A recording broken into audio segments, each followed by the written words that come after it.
Hey guys, Matt and Eric here. We're going to talk about last night's Lost episode, Sundown. It was not a Sun episode, it was actually a Sayid-centric episode. I thought it kicked major ass. What'd you think, Eric? I thought it was a really cool episode, and I've seen some people complain that nothing happened to the last 15 minutes. I would say the coolest stuff happened in the last 15 minutes, but it was all build-up to that. You needed that build-up to get the cool payoff at the end. And I actually really liked this flash sideways too, even though it seemed a little low-key at first. But I thought it was fascinating to see Sayid essentially, by the end, flunk his flash sideways. Right. In the past, we had Locke, accepting his paralysis. We had Jack overcoming his daddy issues. Everyone was in a better place by the end, but not Sayid. Yeah. He was given chances not to be violent. He tried to be, but it found him, and when he was given the chance of whether or not he was going to kill Kimi, he took the kill shot. Yeah, it was much more paralleling that he ended up basically the same guy in both universes, and in both it was inevitable that he become a killer.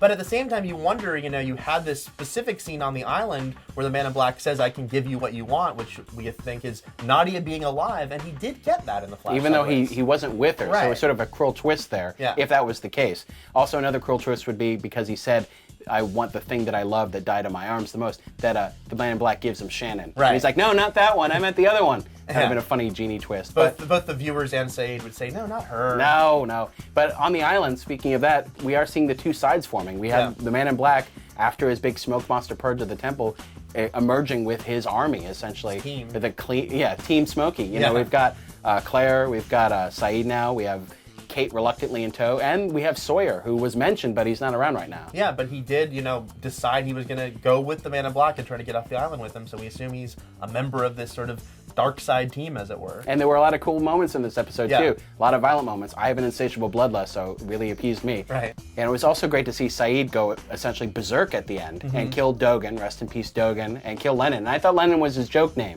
but it's actually his real name because of his Lennon glasses, or maybe that's not the reason. But Right. Did Sayid know that killing Dogen would actually allow the smoke monster to come in, that was the key? Or was he set up? Did smoke monster know he was going to kill Dogen and sort of let it all play out? And either way, I was just sort of impressed and surprised story-wise that they went there, that Sayid sort of went that bad and just murdered these two guys. It was brutal. Yeah, I didn't see that coming. Yeah, and we got to hear, although it was a little rushed, we got to hear Dogen's sad backstory. Yeah, it was kind of funny because it was very uncharacteristic of Lost. And instead of getting an entire episode flashback, he just said, here's how I ended up on the island. In the past, if it were any other season, he would have definitely had a Dogen-centric episode. Right. But we want to know what you guys thought, so send your feedback to us at IGNTV@IGN.com and let us know what you thought. And also, we talked quite a bit about Kate's name and I was missing from Jacob's list in the cave. Check out what the Lost writers told me about this in our Paley Fest interviews in the Lost playlist here on IGN. Thanks.